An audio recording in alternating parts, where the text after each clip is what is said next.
Hello dear students, welcome to Easy Notes. आज हम लोग स्टार्ट करने वाले हैं chapter number 7, that is alternating current, जिसका आज सबसे पहला लेक्चर है, जिसमें हम लोग एसी सर्किट्स के बारे में पढ़ेंगे और एसी क्या होता है वो पढ़ेंगे। ठीक है, तो सबसे पहले देखते हैं कि व्हाट इज एसी। एसी मतलब अल्टरनेटिंग करंट। एसी मतलब क्या? Alternating current. अल्टरनेटिंग करंट क्या है? अल्टरनेट होना मतलब चेंज होना। क्या चेंज हो रहा है? चेंज हो रहा है magnitude as well as direction. Current की magnitude as well as direction change हो रही है with respect to time, like over a time period, मतलब equally over equal interval of time. Equal interval of time का मतलब क्या है? Like मान लो कि 10 सेकेंड्स में उसकी वैल्यू +10 थी, करंट की वैल्यू, और पॉजिटिव थी। ठीक है, तो बाकी के नेक्स्ट 10 सेकेंड्स में नेगेटिव होगी और सेम वैल्यू होगी, -10 होगी। वैसे मतलब over equal interval of time क्या हो रहा है, उसका magnitude as well as direction change हो रही है। सॉरी, 10 भी हो सकती है, 20 भी हो सकती है। वैसे alternating current is the current which changes its magnitude and direction periodically मतलब इक्वल इंटरवल ऑफ टाइम में क्या हो रहा है, अपने आप को चेंज कर रहा है। जैसे कि फॉर एग्जांपल अगर इसका मैं ग्राफ ड्रॉ करूं तो वो कुछ ऐसे होगा। करंट का graph with respect to time अगर ड्रॉ करूं तो कुछ ऐसा ग्राफ होगा। ठीक है, तो ये क्या है? ये है हमारे करंट की मैक्सिमम वैल्यू IM, और ये हमारी करंट की मिनिमम वैल्यू -IM। तो what will be the formula for current here? Alternating current का फॉर्मूला क्या होगा? I is equal to IM sine omega T. या तो कॉस के फॉर्म में भी हो सकता है। अगर कॉस के फॉर्म में हो तो ये जो 0 से स्टार्ट हुआ है वो स्टार्ट होगा यहाँ से, मैक्सिमम से स्टार्ट होगा, क्योंकि कॉस ओमेगा टी, कॉस की मैक्सिमम वैल्यू क्या है? Cos 0 will be maximum, right? Initially वो यहाँ से स्टार्ट होगा। तो यहाँ पे अगर वोल्टेज की वैल्यू लिखिए, V will be equal to VM sine omega t हो जाएगा, क्योंकि R is what? R is a constant. V is directly proportional to I according to Ohm's law. तो यहां से जो है इसका जो ग्राफ होगा करंट का, वो साइनसोइडल ग्राफ होगा अकॉर्डिंग टू अल्टरनेटिंग करंट। अब ये ग्राफ जो है अलग तरीके का भी हो सकता है, देखिए हम लोग आगे देखेंगे। तो अब इसमें क्या हो रहा है, देखो इनिशियली यहां से यहां तक पॉजिटिव वैल्यू, फिर यहां से यहां तक नेगेटिव, फिर यहां से यहां तक पॉजिटिव, मतलब इक्वल इंटरवल ऑफ टाइम के साथ अपने आप को क्या कर रही है, ये चेंज कर रहा है magnitude as well as direction. ठीक है, तो उस टाइप के करंट को हम लोग क्या कहते हैं? हम लोग कहते हैं उसको अल्टरनेटिंग करंट। ठीक है, तो आगे बढ़ते हैं नेक्स्ट। अच्छा, वही एसी ओवर डीसी, मतलब अल्टरनेटिंग करंट यूज क्यों कर रहे हैं instead of direct current? Direct current क्यों यूज नहीं कर रहे? क्योंकि देखो AC can be transmitted too much large distance, मतलब बहुत दूर दूर तक क्या कर सकते हैं, एसी को हम लोग यूज कर सकते हैं। जैसे कि ट्रांसफॉर्मर्स में जो है एसी ही लगाते हैं, तो वहां से वायर्स जो कनेक्ट करके बहुत सारे घरों तक हम लोग क्या कर सकते हैं, हम लोग पास कर सकते हैं। तो इसीलिए एसी को हम लोग ज्यादा प्रायोरिटी देते हैं compare to DC. Next, the power loss in AC is much lesser. Power का जो लॉस हो रहा है वो बहुत ही कम होगा in AC compare to DC. Next, AC can also be transformed using transformer. Transformer के जरिए हम लोग कर सकते हैं, जैसे कि पहला एग्जांपल मैंने दिया कि ट्रांसफॉर्मर को लगा के अलग अलग घरों में क्या कर सकते हैं, हम लोग करंट को पहुंचा सकते हैं। But DC cannot be transform through transformer. ठीक है, इसीलिए next, AC can be easily converted to DC by using inverter. Inverter अगर यूज कर लेंगे तो अल्टरनेटिंग करंट को हम लोग डायरेक्ट करंट की तरह यूज भी कर सकते हैं। इसीलिए हम लोग एसी को प्रेफर करते हैं, नॉट डीसी। ठीक है, next, instantaneous values. What is instantaneous value? Instantaneous का मतलब है कि कोई एक इंस्टेंट पे, उस इंटरवल ऑफ टाइम में या एक सेकेंड में बोलते हैं कि वो इंस्टेंट पे वैल्यू क्या होगी, उसको कहते हैं इंस्टेंटेनियस वैल्यू। अगर कहेंगे इंस्टेंटेनियस वेलोसिटी, तो उस इंस्टेंट पे उसकी वेलोसिटी क्या थी। इंस्टेंटेनियस स्पीड, उस इंस्टेंट पे उसकी स्पीड क्या थी। तो यहाँ पे इंस्टेंटेनियस वैल्यू का मतलब क्या है? द वैल्यू ऑफ वोल्टेज और करंट, क्योंकि हम लोग इस चैप्टर में सिर्फ ये दो चीजों की बात करेंगे, voltage and current mostly. Value of voltage or current at a particular instant of time is called instantaneous value. ठीक है, next, peak value. Peak, peak किसको कहते हैं? Maximum, right? बहुत सबसे ऊपर वाले को हम लोग क्या कहते हैं? पीक। तो peak value is nothing but maximum value of voltage और current over a particular cycle is called peak value. Simple, इसको रिप्रेजेंट करते हैं हम लोग या तो आई एम से रिप्रेजेंट करेंगे और आई नॉट से रिप्रेजेंट करेंगे, दोनों से रिप्रेजेंट कर सकते हैं। मोस्टली यहाँ पे मैंने आई एम से रिप्रेजेंट किया है। I M is what? Peak value of current, यानी maximum value of current. I M से हम लोग याद भी रख सकते हैं, पीक और maximum. I M, M M is for maximum. I M current की मैक्सिमम वैल्यू या वोल्टेज की maximum value, V M. Okay, अब नेक्स्ट बात करते हैं एवरेज वैल्यू। एवरेज हम लोगों को पता ही है, एवरेज किसको कहते हैं? Average is nothing but the mean of all instantaneous values, right? अब जितने भी इंस्टेंटेनियस वैल्यूज होंगे, अब मान लीजिए पहले सेकंड में 10 थी, दूसरे सेकंड में 15, तीसरे सेकंड में 20, चौथे सेकंड में 10, तो सबके इंस्टेंटेनियस वैल्यूज को मिला के divide by total number of, मतलब जितने भी टोटल नंबर है उससे डिवाइड कर लेंगे, यानी मीन वैल्यू अगर निकालेंगे उसको हम लोग क्या कहते हैं? उसको कहते हैं एवरेज वैल्यू ऑफ करंट और अ साइकिल। ठीक है, अच्छा, अब एवरेज वैल्यू जो है वो ओवर हाफ साइकिल हम लोगों ने लिया है, ठीक है, क्योंकि फुल साइकिल में एवरेज वैल्यू 0 होती है, जो कि अब थोड़ी देर में मैं प्रूफ करूंगा आपको, ठीक है। The average value of any function, कोई भी फंक्शन हो, y is equal to f x. उसका मतलब क्या है, y जो है एक फंक्शन ऑफ x है, जो कि x के ऊपर डिपेंड कर रहा है। तो अब क्या होगा, हम लोग इसका एवरेज कैसे निकाल सकते हैं, एनी वैल्यू। अब मान लीजिए कि एक्सेलरेशन की एवरेज वैल्यू निकालने का है, ठीक है, तो एक्सेलरेशन की एवरेज वैल्यू निकालेंगे integration of acceleration with respect to time divide by integration of time, ऐसे करेंगे। अब यहाँ पे देखो y की वैल्यू निकालने का, इंटीग्रेशन ऑफ, देखो एफ ऑफ एक्स क्या है, f of x is y, integration of y with respect to dx, integration of dx। मतलब ऐसे हम लोग किसी की भी एवरेज वैल्यू क्या कर सकते हैं, निकाल सकते हैं। कोई भी फिजिकल क्वांटिटी, कोई भी फंक्शन हो तो उसकी एवरेज वैल्यू कैसे निकालेंगे, integration of that with respect to जिसके ऊपर वो डिपेंड कर रहा है, divide by integration of that thing जिसके ऊपर वो डिपेंड कर रहा है। मतलब अगर ये x के ऊपर डिपेंड कर रहा है तो y dx divide by integration of dx, अगर ये t के ऊपर डिपेंड कर रहा है तो y dt divide by integration of dt, simple. अच्छा, और ये चीज याद रखेंगे आप, अगर फुल साइकिल हो, मतलब 0 से t बोलने का मतलब क्या है, 0 से लेकर t तक, मतलब एक कंप्लीट साइकिल के टाइम पीरियड को हम लोग t कहते हैं, राइट। एक कंप्लीट वेव कब कंप्लीट होगा, उस पीरियड ऑफ टाइम को हम लोग क्या कहते हैं, टाइम पीरियड कहते हैं। तो अगर फुल साइकिल की बात करें तो उसमें साइन ओमेगा टी और कॉस ओमेगा टी की वैल्यू क्या हो जाएगी, 0। Integration of sine omega T dt और integration of cos omega T dt क्या हो जाएगा, 0। क्योंकि क्योंकि क्या होगा कि इनिशियली यहाँ पे पॉजिटिव, यहाँ पे नेगेटिव होगी, तो इक्वल वैल्यूज पॉजिटिव और नेगेटिव के जब जोड़ेंगे तो क्या हो जाएगा, उनका सम जो है वो हो जाएगा 0। तो ये आपको उतना डिटेल में जानने की जरूरत इस चैप्टर में वगैरह नहीं है, हमें मैथ्स नहीं पढ़ रहे हैं कि यहाँ पे पूरा जानते बैठे। तो हमें इतना याद रखना है कि integration of sine omega T, अब ओमेगा टी हो, 2 ओमेगा टी हो, 3 ओमेगा टी हो, 4 ओमेगा टी हो, यानी n multiple of omega t होगा, तब भी जो है साइन ओमेगा टी की और कॉस ओमेगा टी की इंटीग्रेशन की value over a full cycle 0 से t तक क्या हो जाएगी, 0 हो जाएगी, ठीक है। But over a half cycle अगर मैं बात करूं, सॉरी ओवर हाफ साइकिल नहीं, ओवर हाफ साइकिल चेंज होगी, वो क्या थोड़ी देर में लिखेंगे। अच्छा, अगर साइन की जगह साइन स्क्वायर हो, साइन स्क्वायर होने से क्या होगा, ग्राफ ऐसा आने की जगह ऐसे आएगा, ग्राफ क्या होगा, ऐसे आने की जगह ऐसे आना शुरू हो जाएगा। तो उस टाइम पे जो है वैल्यू जो हो जाएगी हमारी, क्या हो जाएगी, t/2 हो जाएगी। Integration of sine omega T and cos omega t will be equal to t/2 होगा, ठीक है। चलो आगे बढ़ते हैं।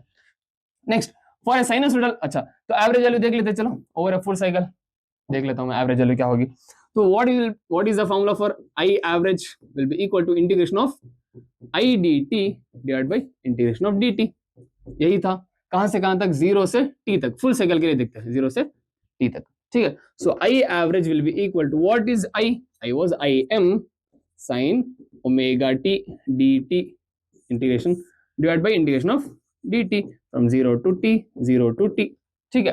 अब इसमें आई एम कॉन्स्टेंट है, बाहर आ जाएगा। So I average will be equal to, I M constant है, बाहर आ जाएगा, इनटू साइन ओमेगा टी का डिफरेंशिएशन क्या होगा, over a full cycle it will be 0 divide by dt का इंटीग्रेशन, dt का इंटीग्रेशन क्या होगा t, तो ये क्या आ जाएगा, इधर भी t आएगा, तो समथिंग इनटू 0 विल बी 0। तो आई एवरेज की जो वैल्यू होगी वो हो जाएगी 0 over a full cycle, for full cycle, ठीक है। अच्छा, अब मैं बात करूं अगर हाफ साइकिल की बात करूं, तो हाफ साइकिल में क्या होगा, 0 से t/2 लेंगे, क्या लेंगे, 0 से t/2 लेंगे, तो उधर वैल्यू जो है चेंज हो जाएगी। उधर वैल्यू क्या हो जाएगी, याद रखेंगे हम लोग, देखो for sinusoidal wave the average value of one time period will be 0, मतलब फुल टाइम पीरियड 0 से t तक क्या हो जाएगी, 0, as equal current flows in the forward direction and backward direction, ठीक है। Therefore the average value is calculated over a half time period only, सिर्फ आधे टाइम पीरियड के लिए कैलकुलेट की जाती है, क्योंकि देखो 0 से t/2 होगा तो इसकी वैल्यू 0 नहीं होगी, उसकी वैल्यू 0 ना होने की वजह से इसकी वैल्यू हमें आएगी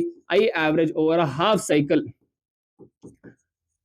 will be equal to integration of im sin omega t dt divided by integration of dt from 0 to t/2, 0 to t/2 कितनी हो जाएगी, ये याद रखेंगे, ये हो जाएगी 2im/pi, क्या हो जाएगी ये, 2im/pi। अब इधर पे हमें सॉल्व करने की जरूरत नहीं, क्योंकि देखो अब क्या करेंगे, साइन ओमेगा टी का इंटीग्रेशन लेंगे तो उसका इंटीग्रेशन हमें कुछ ना कुछ आएगा, कॉस ओमेगा टी आएगा, तो ओमेगा की जगह इधर हम लोग रखेंगे 2π/t, ठीक है। तो वहां से जब सॉल्व करेंगे तो अल्टीमेटली हमें ये वैल्यू आएगी, जो कि हमें इंपॉर्टेंट है, ये वैल्यू याद रखनी, ना कि पूरा डेरिवेशन याद रखना है, ठीक है। तो याद क्या रखना है, ये वैल्यू, और ये मैंने किया था सिर्फ प्रूफ करने के लिए कि एवरेज वैल्यू क्या हो जाएगी इधर zero over a full cycle, but over a half cycle zero क्यों नहीं होगी, क्योंकि फॉरवर्ड डायरेक्शन में और बैकवर्ड डायरेक्शन में दोनों नहीं है, सिर्फ फॉरवर्ड होगा या तो सिर्फ बैकवर्ड होगा, या तो जीरो से t/2 ले सकते हैं या तो t/2 से t ले सकते हैं ओवर अ हाफ साइकिल। तो ये वैल्यू हो जाएगी 2im/पाई। अगर t/2 से t लेंगे तो -2im/पाई होगी, सिंपल। शुरू में पॉजिटिव बाद में नेगेटिव। अच्छा, अब बात करते हैं रूट मीन स्क्वायर वैल्यू। अब रूट मीन स्क्वायर वैल्यू क्या है, इट इज RMS वैल्यू, ठीक है।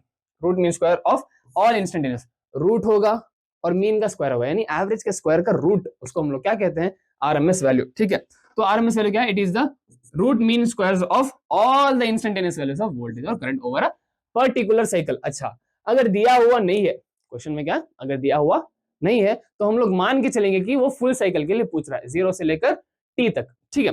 तो इसकी क्या वैल्यू होगी, IRMS will be equal to integration of I square sine square omega T dt। तो यहां भी स्क्वायर होगा, इसको क्या हो जाएगा, I square sine square omega T dt divided by integration of dt, कहां से कहां तक, जीरो से टी तक, जीरो से टी तक। तो इसकी वैल्यू जो है वो क्या होगी, इसकी वैल्यू क्या, इसकी वैल्यू जीरो नहीं होगी, right. Sign square omega T की वैल्यू इंटीग्रेशन जब करेंगे वो क्या होता था, वो होता था t/2। तो जब इसको भी सॉल्व करेंगे तो इसकी वैल्यू आएगी, IRMS की डायरेक्ट वैल्यू लिख लेता हूं मैं, IRMS के स्क्वायर की जगह IRMS की डायरेक्ट वैल्यू होगी IM डिवाइड बाई √2। इसकी वैल्यू क्या हो जाएगी, IM/√2। अब ये आया कैसे, देखो आई की वैल्यू क्या होगी, सॉरी IM की वैल्यू, IM कांस्टेंट है, बाहर आ जाएगा तो IM स्क्वायर आएगा। इस वाले का जो है इंटीग्रेशन t/2 आएगा, तो यहाँ पे t है तो t से t चला जाएगा, बचेगा सिर्फ 2, ठीक है। तो ये आ जाएगा IM/2, ठीक है। IM/2 का IM स्क्वायर बाई 2 आएगा, तो जब ये इसका स्क्वायर इधर जाएगा तो क्या होगा, IM डिवाइड बाई √2। तो ये वैल्यू सिर्फ हमें क्या करनी है, याद रखनी है बस, IM/√2 किसकी वैल्यू होगी, रूट मीन स्क्वायर की वैल्यू होगी। कब, जब I की value IM sine omega T होगी, और आपको हमेशा हर टाइम बोर्ड्स में यही है, ठीक है, IM sine omega T. Next चलो, अच्छा note point, AC should change its direction periodically, it can also be seen in other forms as well। ऐसा भी हो सकता है, यहाँ भी पॉजिटिव नेगेटिव, मतलब डायरेक्शन को चेंज करना है पर्टिकुलरली, मतलब पीरियडिकली अगर चेंज कर रहा है तो ये भी हमारा ऐसे हो सकता है, ये वाला भी हमारा ऐसे हो सकता है, ऐसे। लाइक अगर देखें तो ये वाला भी ऐसे हो सकता है, ऐसे। तो मतलब कुछ भी अगर वो अपने आप को पीरियडिकली चेंज कर रहा है डायरेक्शन को, तो वो क्या हो सकता है, हमारा AC हो सकता है, ठीक है। मैग्नीट्यूड चेंज भी हो सकता है, नहीं भी हो सकता है, याद रखें। अच्छा, AC सर्किट में तो ओनली रेसिस्टर। अब मान लीजिए कि एक मेरे पास सर्किट है, रेसिस्टर है, एक AC सोर्स मैंने लगाया है जिसकी वोल्टेज है V is equal to VM sine omega T, और ये रेसिस्टर का रेजिस्टेंस है R। तो इसमें से मान लीजिए करंट जा रहा है I, क्योंकि हमें निकालना है अल्टरनेटिंग करंट, राइट, ओके। तो हमें पता है, we know that V is equal to IR। तो यहां से I क्या हो जाएगा, I will be equal to V by R। तो यहां से V को क्या लिख सकता हूं मैं, I is equal to V को VM sine omega T divide by R, ठीक है। अब Vm is what, Vm is maximum value of voltage, और R तो कांस्टेंट है, तो क्या मैं इसको लिख सकता हूं, IM sine omega t, I is equal to IM sine omega t, जहां पे IM is nothing but VM by R, right. IM क्या है, maximum value of current, that is nothing but VM by R। तो यहां से I is equal to IM sine omega T. अच्छा, अब हमेशा जो है इसके दो ग्राफ्स आते हैं, एक वेव डायग्राम आएगा, क्या आएगा, एक वेव डायग्राम, और एक आएगा हमारे पास फेजर डायग्राम। अच्छा, अब वेव डायग्राम की अगर मैं बात करूं, चलो नेक्स्ट पेज में करते हैं, ठीक है, वेव डायग्राम और फेजर डायग्राम। सबसे पहले देखते हैं हम लोग वेव डायग्राम, ठीक है। वेव डायग्राम की अगर बात करें तो क्या होगा, देखो, अब इनिशियली अगर देखो टाइम का वोल्टेज एंड करंट दोनों का एक में ही ड्रॉ करना, ठीक है। तो सबसे पहले देखते हैं, ये था हमारा वोल्टेज का, राइट, किसका था ये, V का। V क्या है, V हमें पता है कि V is equal to VM sine omega T, यही है। तो I हमें क्या आया इधर से, I आया IM साइन ओमेगा टी। तो अब I का ग्राफ कैसे आएगा, I का ग्राफ भी कुछ ऐसा ही आएगा सर, मतलब इसके ही पास, जब ये जीरो है तो ये भी जीरो होगा, जब ये मैक्सिमम है तो ये भी मैक्सिमम। अच्छा, इनको अलग अलग क्यों ड्रॉ कर रहा हूं, समझने के लिए, बस इतना याद रखिए कि जब V जीरो होगा तब I भी जीरो होगा, जब V मैक्सिमम होगा तो I भी मैक्सिमम, फिर V जीरो I जीरो, फिर V maximum I maximum, V zero I zero.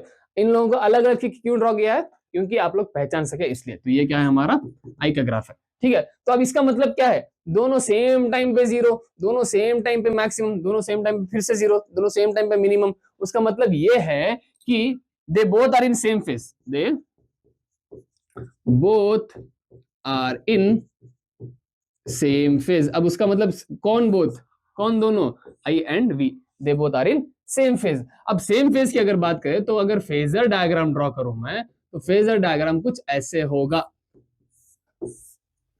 We और आई का, ठीक है। तो क्या होगा, एक स्ट्राइट लाइन, अगर मान लो ये वी है तो हमारा आई भी ऐसे ही आएगा कुछ यही लाइन में, ये हमारा आई हो जाएगा, ठीक है। दोनों कौन से ग्राफ होंगे, ओमेगा टी, ठीक है। दोनों क्या होंगे, सेम फेज में होंगे। सेम फेज में बोलने का मतलब दोनों एक ही डायरेक्शन में जाते होंगे, मतलब दोनों के बीच का एंगल क्या होगा, 0 डिग्री होगा।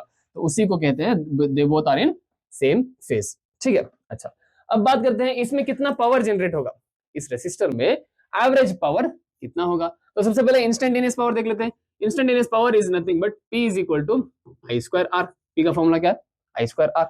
तो P will be equal to, what is I, I is I M sine omega T, right, I M square sine square omega T into R. ये क्या हो गया हमारा, ये हो गया इंस्टेंटेनियस वैल्यू। अब what is average value of power, average value of any quantity will be integration of P D T divide by integration of D T, right, क्योंकि ये ओमेगा टी पे डिफरेंस डिपेंड कर रहा है। Okay, कहां से कहां तक, 0 से t तक, 0 से t तक, राइट। ओके, चलो अब देखते हैं क्या आ जाएगा। What is p, p is this one, integration of I M square sine square omega T R divide by integration of D T. From integration of D T क्या हो जाएगा, इंटीग्रेशन ऑफ डी टी हो जाएगा T, कहां से कहां तक, 0 से t तक, ये 0 से t तक। अब इसमें कांस्टेंट क्या है, I M square, R is constant, integration of sine omega T, sine omega T का, साइन स्क्वायर ओमेगा टी का इंटीग्रेशन क्या था, मैंने आप लोगों को याद रखने के लिए कहा था कि साइन स्क्वायर ओमेगा टी का इंटीग्रेशन क्या हो जाएगा, वो हो जाएगा टी बाई टू, या तो कॉस स्क्वायर या तो साइन स्क्वायर होगा, तो उसका इंटीग्रेशन क्या हो जाएगा, टी बाई टू हो जाएगा। तो इसका इंटीग्रेशन क्या होगा, इंटीग्रेशन होगा T by two divide by नीचे क्या आ रहा है टी। अब ये 0 से टी बाई टू, 0 से टी बाई टू तो वैसे भी कैंसिल ही होगा, तो टी से टी चला जाएगा, तो बचा क्या है, बचा है I M square divide by two, ये हो जाएगा हमारा एवरेज पावर। अच्छा, अब आई एम को क्या लिख सकता हूं मैं, आई एम को, अच्छा देखो, अब इस 2 को भी अगर स्क्वायर के अंदर कर लूं, देखो हमें एक एवरेज पावर की वैल्यू आई कि आई मैक्सिमम का square R divide by two, ये एक फॉर्मूला है। अगर मैं इस 2 को स्क्वायर के अंदर कर लूं तो ये क्या आ जाएगा, I M by root two the whole square, 2 जब अंदर जाएगा स्क्वायर के रूट 2 होगा, राइट, इनटू आर। अब आई एम बाई रूट 2 क्या था, I M by root 2 is I R M S, देखो इधर इधर इधर, हाँ, आई एम बाई रूट 2 क्या था भाई, आई आर एम एस। तो वहां से मैं क्या लिख सकता हूँ, इसको लिख सकता हूँ, एक वैल्यू आएगी एवरेज पावर की, क्या फॉर्मूला आएगा, average power will be equal to I R M S का स्क्वायर इनटू आर। तो ये एक फॉर्मूला हो सकता है और ये एक फॉर्मूला हो सकता है। ये कब यूज करेंगे, जब maximum value of current given होगी, और ये कब यूज करेंगे, जब RMS value of current given होगी तब, ठीक है। डिपेंडिंग कि क्या गिवन है उसके हिसाब से हम लोग क्या करेंगे, क्वेश्चंस को सॉल्व करेंगे। चलो अब आगे बढ़ते हैं। AC circuit with only capacitor, अगर सिर्फ कैपेसिटर हो तो तब क्या करेंगे, तो मान लीजिए कि एक कैपेसिटर है मेरे पास जो कनेक्टेड है एक एसी सोर्स से, जिसका पोटेंशियल है V, that is nothing but Vm sin omega T, ये हमेशा कांस्टेंट रखिए जिससे आपको सॉल्व करना इजी होगा। इसका कैपेसिटेंस यहां से चार्ज जा रहा है Q, हमें पता है कि we know that Q is equal to CV, right, हाँ, तो Q will be equal to C, what is V, V is Vm sin omega T.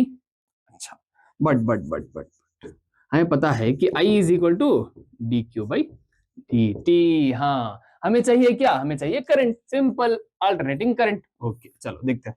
अब I is equal to d by dt of what is Q, Q is this thing CVm sin omega T, ठीक है, ये क्या है हमारा I है, sorry Q है। सो I is equal to, अब इसमें से कांस्टेंट क्या है, CVm इज कांस्टेंट, तो अंदर क्या आएगा, differentiation of sin omega T, ठीक है। What is the differentiation of sine omega T? Sine omega T का डिफरेंशिएशन है cos omega T into omega. Sign omega T का डिफरेंशिएशन क्या है? Cos omega T into omega. अब I is equal to, क्या ये मैं ओमेगा सी को ऐसे लिख सकता हूं? वी एम तो ऊपर ही है, अब ये ओमेगा सी को 1 बाई ओमेगा सी लिख सकता हूं मैं। डिनोमिनेटर का डिनोमिनेटर फिर से न्यूमरेटर हो जाएगा। अब इसको चेंज करने के लिए ऐसा लिख रहा हूं, इसका एक टर्म आता है जीटा सी, उसको चेंज करने के लिए ऐसे लिख रहा हूं इंटू कॉस ओमेगा टी।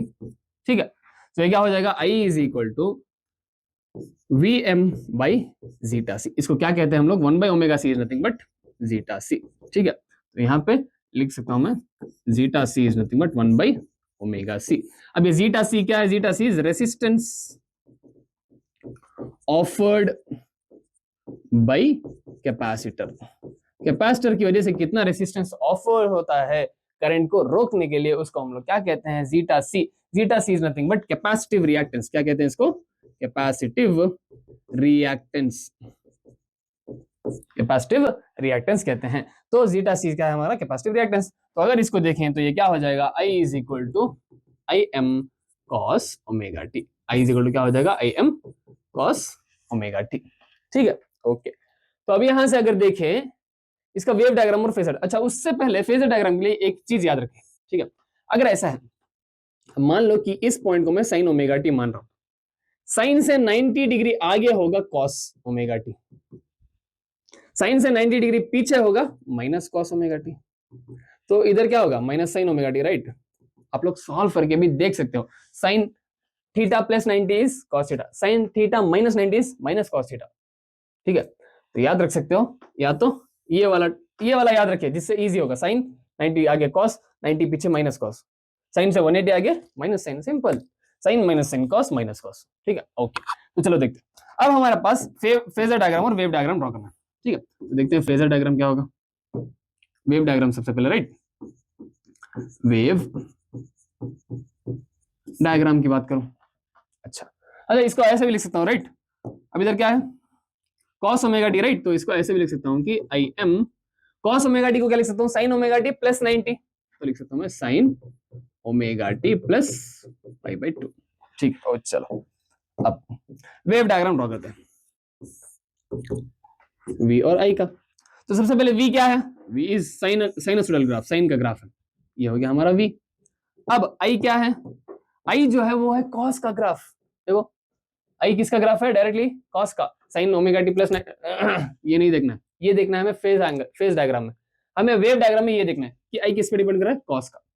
अब जब साइन 0 होगा तो कॉस क्या होगा? मैक्सिमम। तो यहां से शुरू होगा।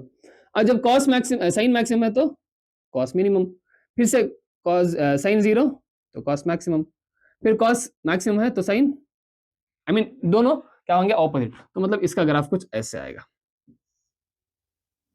ठीक है, कुछ ऐसा। ये हो गया हमारा किसका ग्राफ? ये हो गया आई का ग्राफ। ठीक है, ओके, चलो समझे। v का तो कांस्टेंट होगा, साइन का ग्राफ है, बट आई का क्या है हमें? कॉस का ग्राफ। तो कॉस मैक्सिमम से स्टार्ट होगा, उसके बाद हमारा एज यूजुअल कंटिन्यू होता जाएगा। अच्छा, अब अगर बात करूं मैं फेजर डायग्राम की, अब अगर फेजर डायग्राम में देखें तो क्या होगा? देखो फेजर डायग्राम में v इधर था हमारा, क्या है? ये हमारा v कहां तक? ओमेगा टी तक। कौन सा एंगल पे है? ओमेगा टी एंगल पे। अब v से कितना आगे है आई? v से आई कितना आगे है? v से I omega T plus pi by 2, मतलब 90 डिग्री आगे है। देखो देखो देखो, v है साइन ओमेगा टी, अब आई क्या आया? Sign omega T plus 90, sign omega T plus 90। तो आई किधर आएगा हमारा? आई आएगा इधर से 90 डिग्री आगे, ऐसे इधर आएगा हमारा आई, समझे? 90 डिग्री आगे, ये 90 नहीं हुआ, राइट? ऐसे ये आएगा हमारा आई, 90 डिग्री आगे होगा। ठीक है, v से 90 डिग्री आगे क्या होगा हमारा? तो ये हो जाएगा उसका फेजर डायग्राम, किसका? विथ ओनली कैपेसिटेंस की अगर बात करें तब। ठीक है, चलो अब देखते हैं इसका एवरेज पावर क्या होगा। तो सबसे पहले इसका भी इंस्टेंटेनियस पावर निकालना होगा, राइट? तो what will be instantaneous power? p is equal to V I, यही फॉर्मूला था। तो p is equal to what is v? v is V M sine omega T, and what is i? I M cos omega T, यही था sir. देखो i was I M cos omega T and v was V M sine omega T. Okay, तो अच्छा इधर अगर मैं 2 से multiply और 2 से डिवाइड करूं तो कुछ प्रॉब्लम है? 2 से मल्टीप्लाई और 2 से डिवाइड करूं तो क्या हो जाएगा? P is equal to V M I M by 2 into 2 sine omega T into cos omega T, यही होगा अगर 2 से मल्टीप्लाई और डिवाइड करूं तो। ओके, तो अब देखो 2 sine omega T into cos omega T क्या है? Sine 2 omega T. हाँ, तो P की वैल्यू क्या आ गई? V M I M by 2 into sine 2 theta यानी 2 ओमेगा टी। ये आ गई इंस्टेंटेनियस वैल्यू। क्या है ये? Instantaneous value. अब हमें चाहिए क्या? हमें चाहिए average value. What will be average value? Average value is nothing but integration of P D T divide by integration of D T, 0 to T, 0 to T. Okay, अब P average is equal to integration of what is P? Is this one Vm Im divided by 2 into sin 2 omega t divided by dt integration of dt। अब constant क्या है? ये 0 से t तक, 0 से t तक constant है Vm Im by 2, तो Vm Im by 2 is constant. अब integration of sin 2 omega t,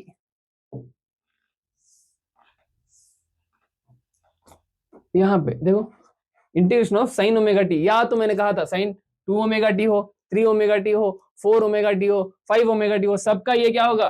सबका 0 ही होगा। सबकी एवरेज वैल्यू क्या हो जाएगी? सबका इंटीग्रेशन 0 होगा। तो यहां भी इंटीग्रेशन क्या हो जाएगा इसका? इसका इंटीग्रेशन, इस टर्म का इंटीग्रेशन हो जाएगा 0। So therefore average power will be equal to 0।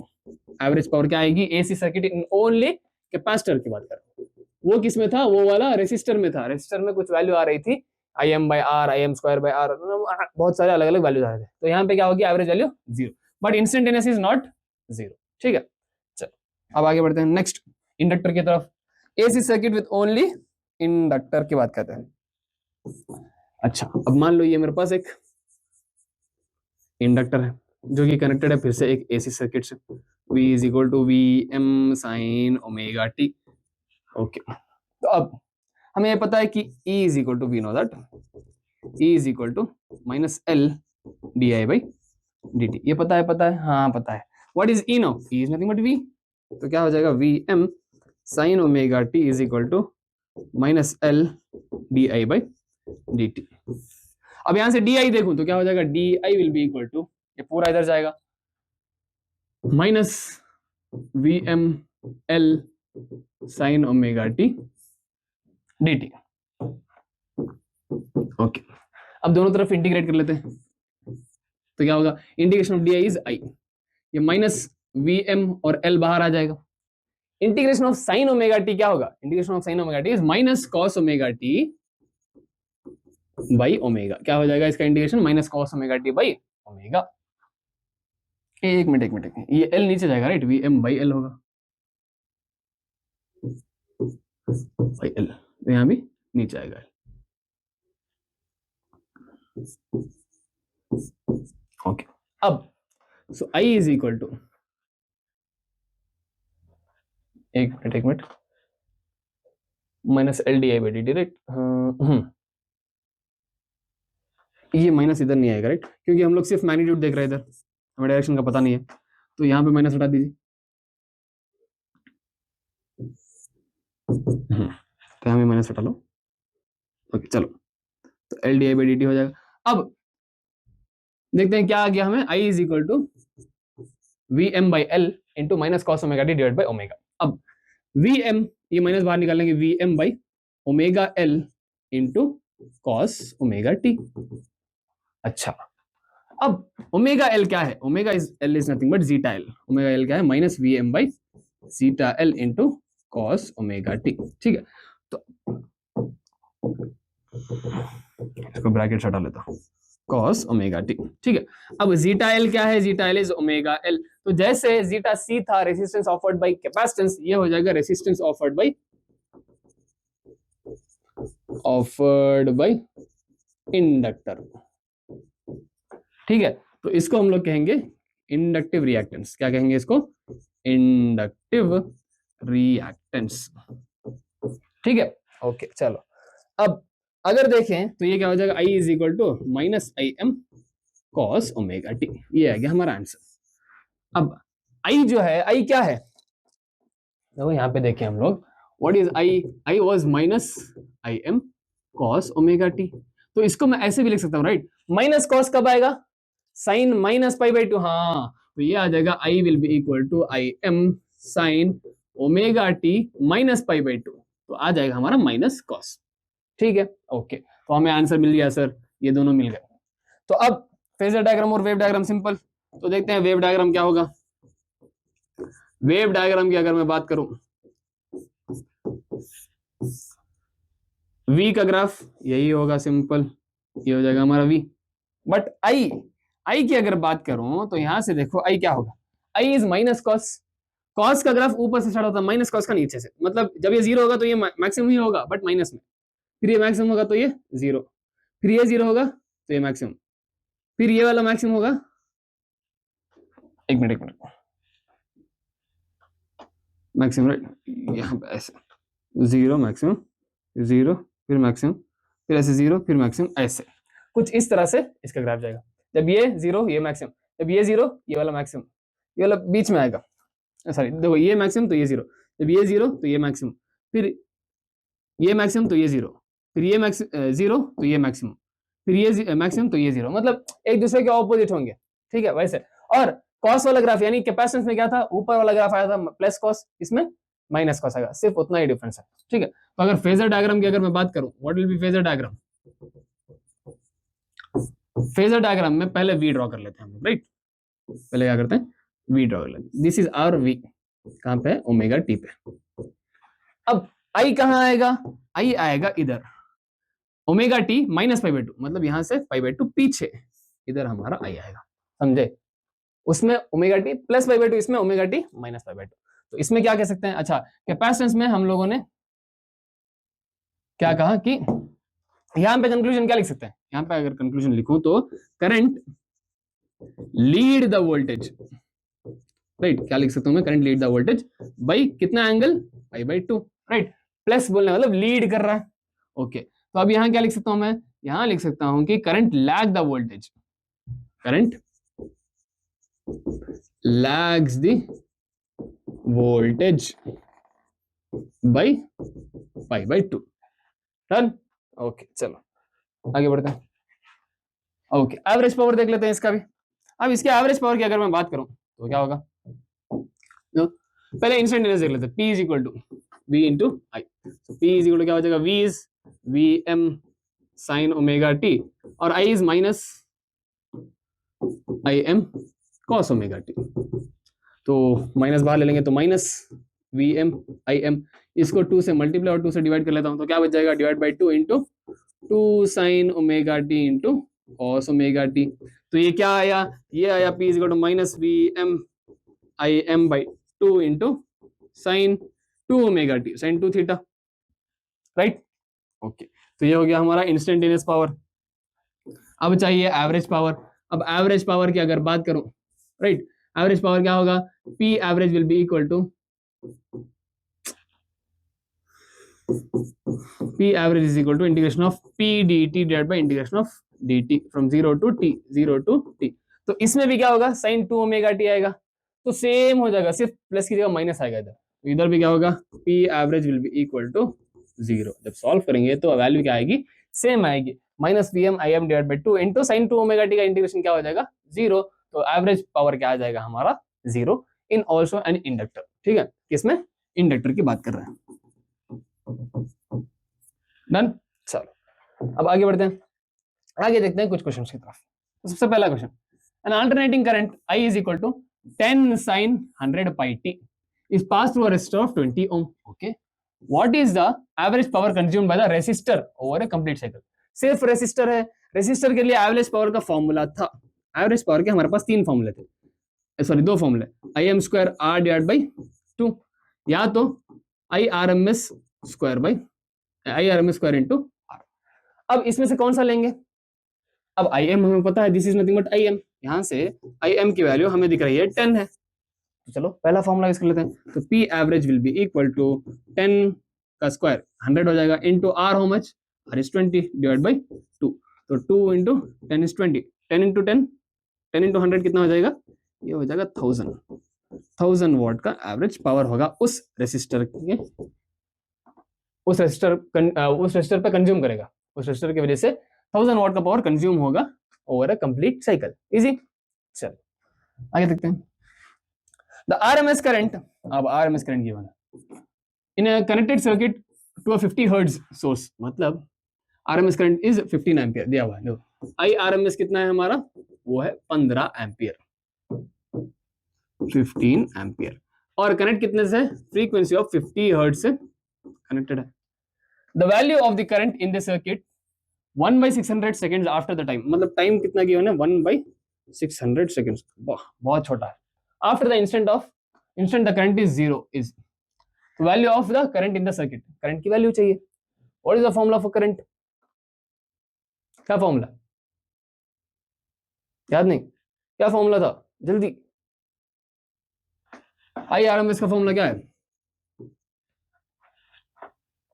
I RMS is equal to, जल्दी जल्दी बताइए क्या फॉर्मूला था।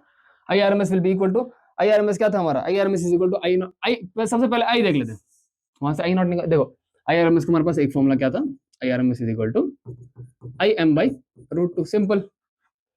तो अब ये गिवन में से हम लोग आई निकाल सकते हैं, वहां से आई नॉट मिल जाएगा, तो आई नॉट जब मिलेगा तो वहां से उसमें यानी आई एम जब मिलेगा उसमें सब्स्टिट्यूट कर लेंगे। तो देखते हैं, सो आई का फॉर्मूला क्या था, I is equal to I M sine omega T.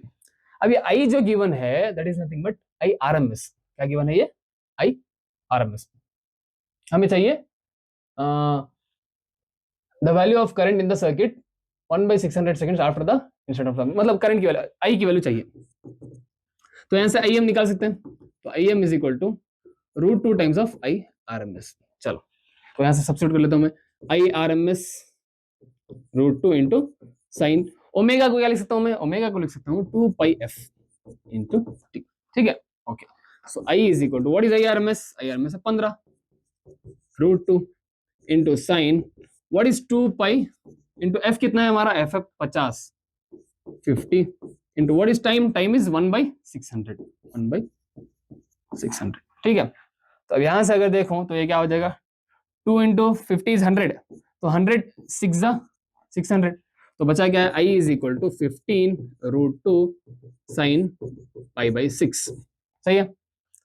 अब साइन पाई बाई 6 क्या है, इसको थोड़ा सा इधर शिफ्ट कर दे, हाँ what is sine pi by 6, sign pi by 6 मतलब साइन 30, साइन 30 की वैल्यू 1/2 है, तो I will be equal to 15 root 2 into 1/2, तो रूट 2/2 क्या होगा 1/√2, तो आई इज इक्वल टू 15/√2 एम्पियर, ये हो जाएगा हमारा आंसर।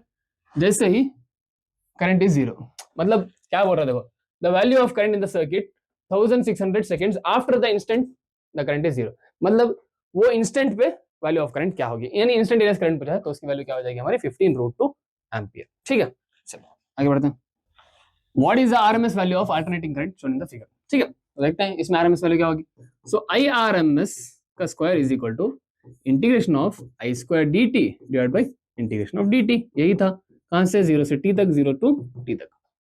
अब ये 0 से t तक जो है वो दो पार्ट्स में डिवाइडेड है, 0 से t/2 और t/2 से t तक, पॉजिटिव और नेगेटिव। तो इसको ऐसे लिख सकता हूँ, इंटीग्रेशन ऑफ पहले आई स्क्वायर, आई 2 का square dt from 0 to t/2 plus integration of -2 का whole square dt from t/2 to t divide by integration of dt from 0 to t, ठीक है। Okay, so I R M S का square is equal to 2 का square क्या होगा 4, dt का integration क्या हो जाएगा, dt का इंटीग्रेशन t होगा, तो t में सब्स्टिट्यूट करेंगे तो ये बच जाएगा t/2 प्लस, ठीक है। अब -2 का स्क्वायर भी होगा 4, ठीक है, तो यहां बचेगा dt का इंटीग्रेशन फिर से t, तो t माइनस t/2 करेंगे, upper limit minus lower limit, t minus t/2 will be again t/2, ठीक है, डिवाइड बाई dt का इंटीग्रेशन t होगा अगेन, ठीक है।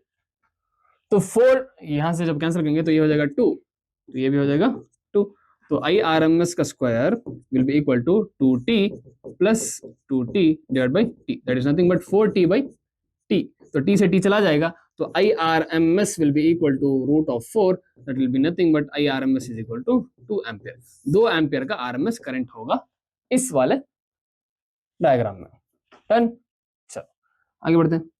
Next, a light bulb rated 100 watt and 220 volt supply. Find the resistance of the bulb, peak value of peak voltage of the source and RMS current in the through the bulb. Simple. तो सबसे पहले resistance निकाल लेते हैं. P is equal to V square by R. यह पता है from current electricity chapter. तो यहाँ से R क्या हो जाएगा? R will be V square by P. What is V? V is 220 into 220 divided by 100. तो एक दो एक दो दो जीरो से रह जाएंगे. 22 इंटू 22 कितना हो जाएगा? 484 ओम. तो ये आ जाएगा हमारा क्या? रेसिस्टेंस. मतलब फर्स्ट वाला सब क्वेश्चन डन. अब सेकेंड की बात करते हैं. What is second one? Second one में कहा है कि the peak voltage, peak value मतलब Vm. Vm is what? Vrms root 2. तो Vm will be equal to Vrms क्या है? 220 रूट 2 वोल्ट. तो रूट 2 से अगर मल्टीप्लाई करना है तो कर सकते हैं, कुछ ना कुछ आ ही जाएगी वैल्यू. ठीक है, 1.5 तो 300 समथिंग आएगी. ठीक है, चलो ये हो गया सेकेंड वन. हम थर्ड की बात करते हैं. The RMS current through the bulb. Third वाला आरएमएस करंट पूछा है. तो I RMS will be equal to V RMS by R. यही था. So I RMS is equal to V RMS कितना है? V RMS is 220 divide by R कितना है? 484. ठीक है, तो 22 into 10 times 22 into 22 times. So I RMS will be equal to 10 by 22. 10 by 22 कितना होगा? चेक कर लेते हैं. 10 डिवाइड बाई 22 ये हो जाएगा 0.4545. तो 0.454 एम्पियर ये हो जाएगा हमारा RMS current through this bulb. ठीक है, तीनों डन. रेसिस्टेंस, पीक वोल्टेज और आरएमएस करंट. ठीक है, तो यही क्वेश्चन के साथ हमारा ये लेक्चर होता है समाप्त. मिलते हैं नेक्स्ट लेक्चर में जिसमें हम लोग एलसीआर सर्किट के बारे में पढ़ेंगे और रेजोनेंस के बारे में पढ़ेंगे. ठीक है, तब तक के लिए प्रैक्टिस करते रहिए, पढ़ते रहिए और इजी नोट्स ऐप को डाउनलोड कीजिए. मिलते हैं नेक्स्ट लेक्चर में. Bye bye.